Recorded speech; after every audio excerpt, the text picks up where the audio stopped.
Let's talk about creating a simple pumping routine that fits into your daily life. Every family's schedule is different, so there's no single routine that's right for everyone. Some parents choose to pump at the same time each day, while others pump only when needed.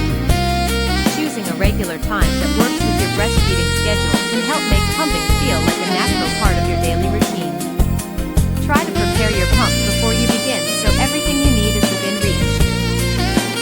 Many parents also find it helpful to keep a small notebook or use a phone app to record pumping times and the amount of milk expressed. Staying organized can make it easier to notice patterns over time.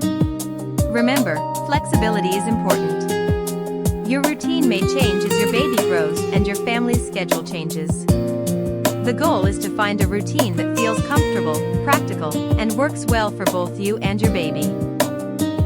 Thanks for watching, and follow for more breastfeeding and breast pump tips.